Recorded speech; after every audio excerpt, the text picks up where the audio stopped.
E aí, tudo bem? Aqui é o professor Eduardo, estamos para mais uma aula número 10. Hoje o capítulo 4 de Marcos. Aí, estamos conseguindo, hein? Chegando em 30% do evangelho daqui a pouco. Bom, vamos lá. Seguindo, hoje vamos falar da parábola do semeador. Mas, professor, e a última aula? Como é que é aquilo? Minha dica, ouça 2 vezes, assista de novo, devagarzinho, conferindo no texto, vai ajudar vocês a entender melhor. Aquele texto de ontem, realmente, da última aula, realmente é difícil, que é o texto que trabalha aí a questão da famosa blasfêmia contra o Espírito Santo. Hoje nós vamos falar da parábola do semeador. Pelo contrário, é um texto bem organizado, bem explicado, né, o que não é comum. Mas tem umas charadas dentro do texto, umas dicas assim que a gente não percebe, que eu vou tentar passar com vocês hoje para dar luz aí para essa narrativa. Vem comigo então que a gente já começa nela. Aí, ó, capítulo 4, vamos lá. Então, voltou Jesus a ensinar à beira-mar. Então, aqui a gente já marca aqui, né, que é a característica de mudança de perícope, né, personagem, mudança de local, né? Olha lá, e reuniu-se numerosa multidão a ele, tá vendo?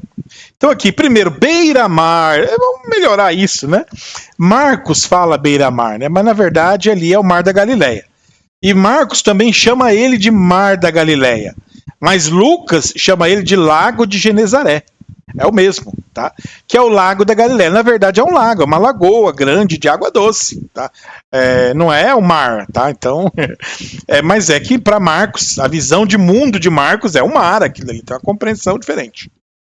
Tá, então Jesus estava ensinando a beira-mar e era comum ali, então, na beira daquele lago ali, tem um monte de comunidade ribeirinha. Jesus estava ali na beira da comunidade ensinando, provavelmente assando um peixinho ali, que tem algumas vezes que Jesus aparece assando uma tilapinha, que lá é rico em tilápia lá. Eu tive lá, então tem umas tilapinhas lá que, ó, show de bola. Estava ali assando uma tilapinha com os discípulos e reuniu-se então numerosa multidão a ele, de modo que entrou no barco, onde assentou e afastando-se um pouco ali da praia. Não é bem uma praia como nós, lá não tem praia ali. No lago, na verdade, ali o que ele está chamando de praia é a beira do lago. Ali é mais parecido com um porto, porque não tem aquela área de areia, que na verdade é um pouquinho de pedra e já afunda. Ali, inclusive, tem um monte de barcos, ali é outro cenário, tá? E todo o povo estava, então, ali na praia, né? Ele se afastou e o povo ficou ali um pouco distante vendo ele. Assim ele ensinava muitas coisas por parábolas ao decorrer do seu doutrinamento. Então veja que o Sermão da Montanha de Marcos, ele está muito mais relacionado aqui a esse momento de Jesus ali na Galileia, tá?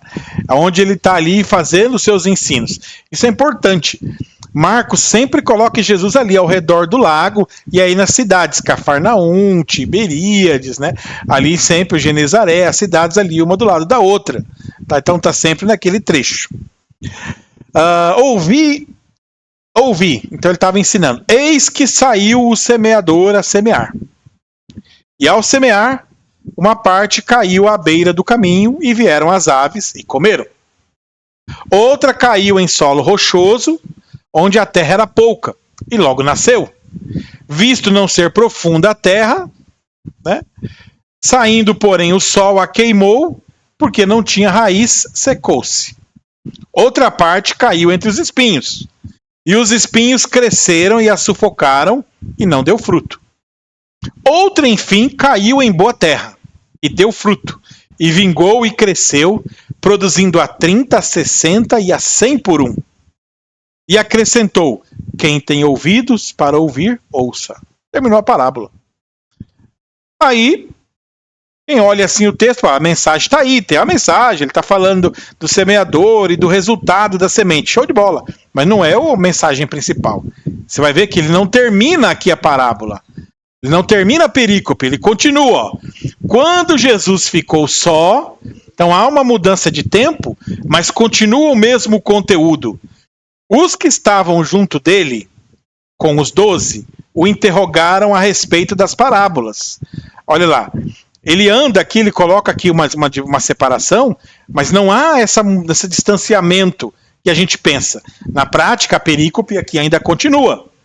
Ele então respondeu, a vós outros vos é dado a conhecer o mistério do reino de Deus, Mas aos de fora, tudo se ensina por meio de parábolas, para que vendo, vejam e não percebam, e ouvindo, ouçam e não entendam, para que não venham a converter-se e haja perdão para eles. Então tem um monte de coisa para explicar nesse texto, né? Ô professor, é aqui que começa a mensagem da parábola, da mensagem da parábola do semeador. Não lá no semeador semeando, mas aqui. Como é que ela começa aqui? Primeira coisa, ele vai falar sobre o reino de Deus. Ele faz uma certa separação. A vós é dado conhecer o mistério do reino de Deus. O reino de Deus, dentro da tradição judaica, é o local esperado, onde vão se reunir lá os discípulos no dia final. Aqueles que são do povo de Deus, né? Mas Jesus falar que a vós é dado conhecer o mistério do reino, isso era muito provocativo. Muito provocativo. Porque na tradição judaica, o reino é uma dádiva para os eleitos, para os descendentes de Abraão. E Jesus então está lá na Galileia com um monte de gente simples e fala: a vós é dado conhecer o reino de Deus. Então aquela proposta dissidente, provocativa de Marcos é colocada aí. Mas aos de fora, tudo se ensina por meio de parábola. E aí aquela pergunta do estudo literário, procurando os personagens do texto. A vós, de um lado, certo? E aqui embaixo ele fala dos aos de fora. Tudo é ensinado por meio de parábolas. Quem são os de fora, professor? Você fala, no texto aqui, o que vocês acham? No texto diz aí quem são os de fora? Dá uma olhadinha aí, verso 11 e 12. Porque eu vou dizer para vocês, o texto diz quem são os de fora. Será que você consegue enxergar? Diz claramente quem são os de fora. Professor, como assim esse texto diz quem são os de fora? Não tem lugar nenhum aí dizendo quem são os de fora. Nem no contexto, se a gente conseguir continuar lendo, não diz quem são os de fora. Para você descobrir aqui quem são os de fora, você precisa de teologia. Ah, professor, mas eu tenho que ler teologia? Não. Intertextualidade e interdiscursividade. Por quê? Porque ele fala assim, a vós outros é dado conhecer o mistério do reino. Beleza. A vós aqui aos discípulos de Jesus. Mas aos de fora, se você for olhar contextualmente até agora, vamos pegar os versos, capítulos anteriores. Até agora, quem que estava dando problema para Jesus? Quem são os problemáticos da narrativa de Marcos até agora? Os escribas, isso, os escribas, os fariseus, a comunidade de Jerusalém, os grupos mais judaizantes. Esses são o problema até agora de Jesus. Se você fosse, então, daqui para frente, sem ler mais nada, você já poderia desconfiar que os de fora é uma referência a esses grupos. Mas eu vou falar para vocês como é que ele está aqui no texto. Depois ele fala assim, então, mas aos de fora, tudo se ensina por meio de parábolas. Para quê? Olha aqui, ó. Vendo, vejam e não percebam, e ouvindo, ouçam e não entendam, e para que não venham a converter-se e haja perdão para eles. Pergunto, você já leu esse texto em outro lugar na Bíblia? Vamos usar a tua mentalidade, teu conteúdo bíblico agora, ver se você está lendo a Bíblia mesmo. Ou se é só para conversa. Achou aí onde é que está essa passagem? Isaías, capítulo chamado de Isaías, gente. Lembra o chamado de Isaías? Deus fala assim, ó, quem enviarei, né? Aí o Isaías fala, eis-me aqui, né? Envia-me a mim. Aí fala, eu te enviarei a um povo que... Vendo, vejam e não entendam, ouvindo, ouçam e não atendam, para que não venham a converter-se e haja perdão para eles. Então aqui, quando ele cita no verso 12, faz a citação de Isaías, ele dá nas entrelinhas, quem são os de fora. Os de fora, então, aqui, é aquele grupo da liderança das comunidades judaicas, assim como era em Isaías. Porque em Isaías ele está defendendo o povo judeu, mas alguns grupos da elite ali, sacerdotal, a elite monárquica, estavam oprimindo o povo. Então a mensagem de Isaías era aí dar uma trucada nesse pessoal, mostrar para eles o que eles estavam fazendo de errado. Por isso iam pregar para eles e eles não iam ouvir. Iam falar e eles não iam querer seguir. Era uma mensagem para eles mudar de vida. E aqui, então, Jesus retoma o discurso de Isaías, segundo Marcos, E inclusive fala que esses camaradas lá da elite de Jerusalém, eles inclusive estão de fora. Além de mostrar. Por isso que eu falo, vamos bater, vamos perseguir, vamos pôr na cruz mesmo. Você acha que loucura? Jesus vai pregar, falar que o povo lá da Galiléia que está com ele é que são os do reino, e os de Jerusalém é que são os de fora. Entendeu por que crucificaram ele? Não tem dúvida disso. Ele está questionando tudo aquela tradição. Agora, legal é que ele não questiona aquilo da boca para fora. Ele questiona citando Isaías. Ele está citando o próprio texto da comunidade judaica. Mas como é que a comunidade judaica escapava disso? A comunidade judaica, não, mas esse texto não está se referindo a nós. Está se referindo aos reis do passado que eram idólatras, aos reis que fizeram um monte de coisa errada. Nós não, nós somos justos, seguimos a vontade de Deus. E aí eles escapavam da mensagem. Mas a ideia de Jesus falando para a sua comunidade é que para esses de fora, eles são esses que vendo não vão ver. Mas não é que Deus queria que eles não vissem, que Deus queria que eles não se convertessem. Isso aqui é uma estrutura poética para mostrar que a mensagem de Isaías ia ser difícil para um povo que não queria ouvir a vontade de Deus. Porque, pelo contrário, vários profetas Deus enviou para tentar trazer essas pessoas. E esse sempre foi o amor de Deus por todos, inclusive para trazer aqueles que eram os duros de coração, sem dúvida. Mas esses que são os duros de coração também são parte da mensagem. E a mensagem para eles sempre é essa mensagem difícil. Porque eles não querem crer, eles não querem entender, eles só pensam neles mesmos, eram aqueles lá de trás. E aqui no texto de Marcos 4, 11 e 12, continua a mesma narrativa. E ele continua então falando a parábola. Vamos lá, nós já entendemos quem são os de fora. Aí ele continua. Então perguntou, não entendeis essa parábola? Aí Jesus começa, é provocador. Então como é que vocês vão compreender tudo demais? Vocês não entenderam isso aqui que eu estou falando? Que a quem se refere? O que eu estou dizendo? Como é que vocês vão entender o resto?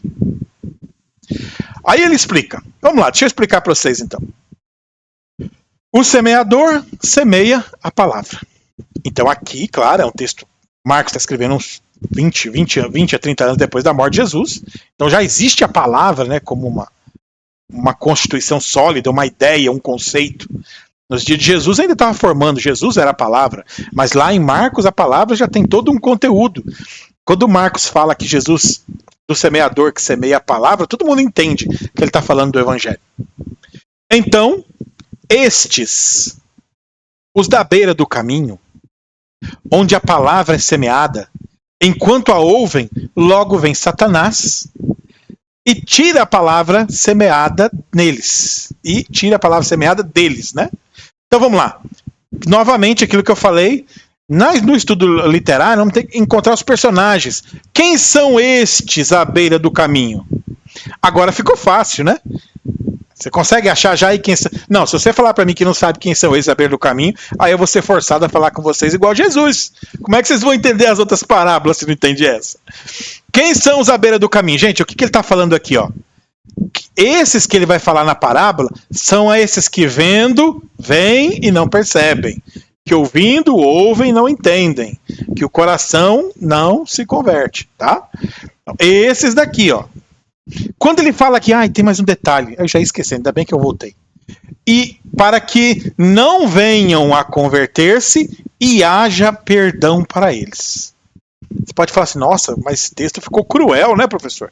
Então Deus não quer perdoar as pessoas? Não é assim não, gente. Tem mais contexto para entender isso. O perdão que nós olhamos na Bíblia, no Evangelho, sempre é uma coisa boa, né? O perdão é uma coisa boa. Mas existem umas narrativas no Antigo Testamento onde o perdão não é uma coisa boa. Como assim, professor?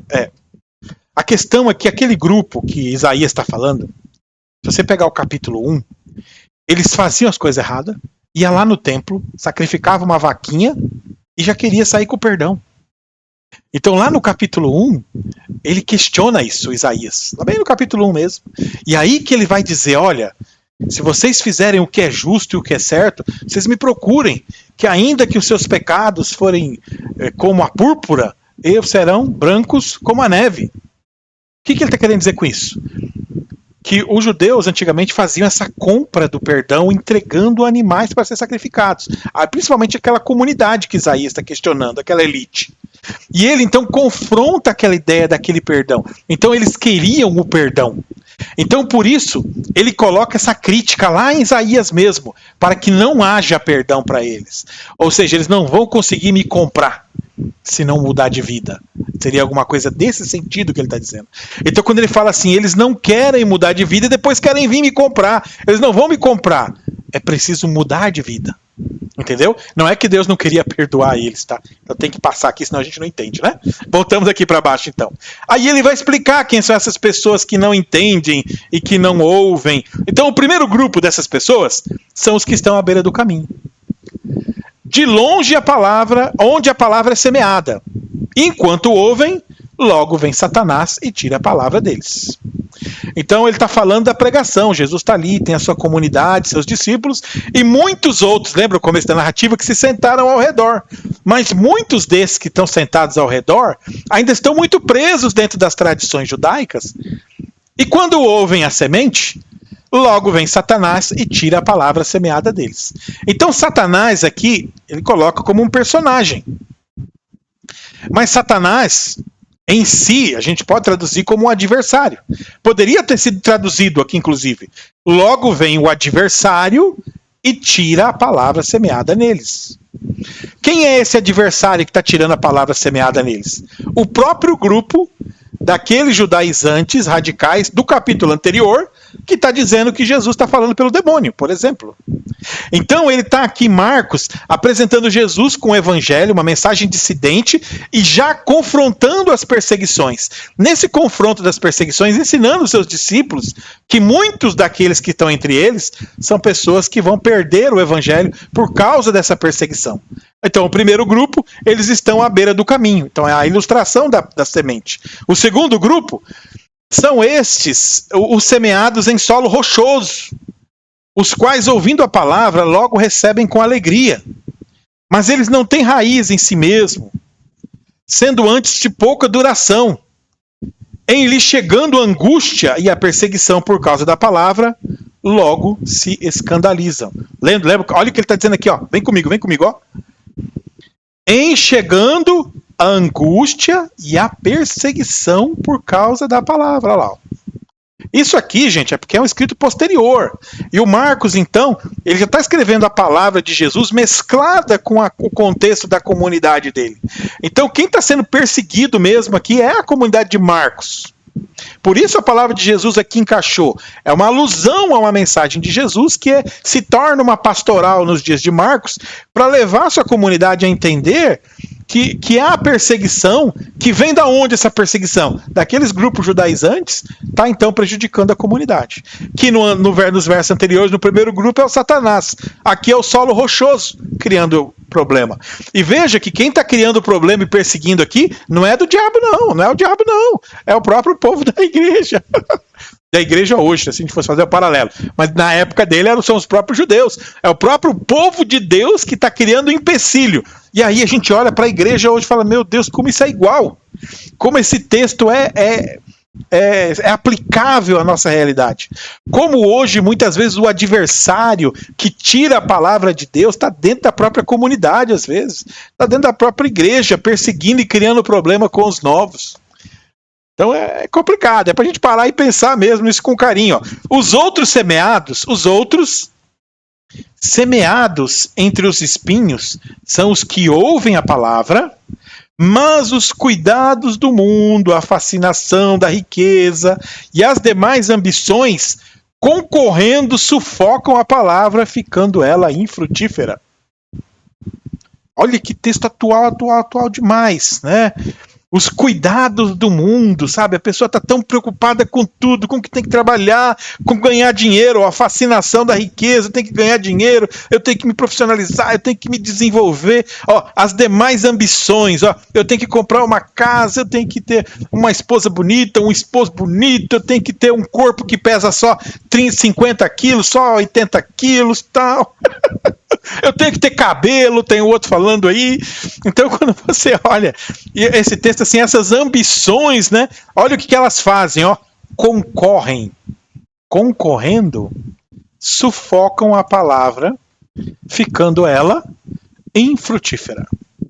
E o que é essa palavra aqui no texto? Até agora ele não trouxe, né? Ele só vem dizendo que a palavra é semeada e a palavra vai. Mas dentro dessa tradição que ele vem trabalhando agora, usando semântica, contextualmente, olhando desde o passado, ela tem a ver com o segmento de Jesus, com o discipulado, com tudo que ele está falando até agora, que é o que está causando perseguição, que é o que está causando dificuldade aí na comunidade.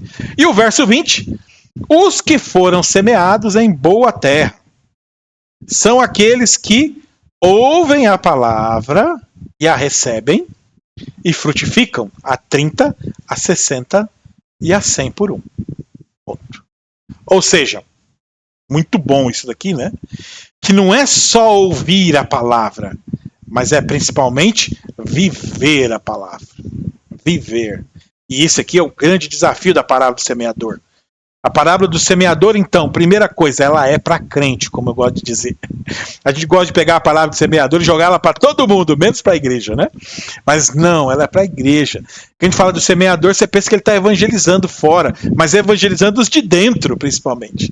Ele está falando do evangelho e olhando para o grupo, para a igreja, e vendo como os problemas dentro da igreja, dentro da própria comunidade, dentro da sociedade, abafam a ação de Deus na vida das pessoas. Cara, isso aqui é um texto ministerial profundo, ensinando a desenvolver o ministério, mostrando os principais problemas que tem que cuidar no ministério. É uma baita orientação pastoral sobre como você vai lidar com os discípulos de Cristo. Isso é fantástico o texto, né? Desculpa, eu me empolgo às vezes porque o texto faz isso comigo, né? Tem umas narrativas muito boas. Mas então a gente fica por aqui com essa palavra do semeador. Ele encerra ela aqui de uma forma seca também, né? No verso 21, ele coloca: também lhes disse. Tá vendo? Ele não fecha a perícope no verso 20, ele ainda continua aqui, ó. Também lhes disse. Eu não vou seguir por causa do tempo, para não ficar muito grande o vídeo, mas aí na próxima aula eu retomo daqui e puxo um pouquinho da parábola do semeador, do contexto dela, para vocês pegarem. Mas eu vou só dar uma lidinha rápida para você ver que ela encaixa, ó. Também lhes disse: vem porventura a candeia para ser posta debaixo do alqueire? Ou da cama? Olha só o que ele está falando, lembra? Você tem que frutificar. Ou seja, a candeia não é para ficar escondida. Você tem que frutificar, é para ser colocada no velador. Aí ele continua na mesma narrativa, ó. Pois nada que está oculto, senão para ser manifesto, nada escondido para ser revelado. Se alguém tem ouvidos para ouvir, ouça. Aí ele fecha a narrativa aqui, né? E continua aqui. Então disse: atentai para o que ouvis. E aqui ele traz mais um texto aqui, que não está diretamente ligado, mas que ele vai fazer a conexão. Mas aí ficamos para a próxima aula, um pouquinho a mais, é sempre para provocar você, para você assistir a próxima. Até mais então, gente. Tchau, tchau.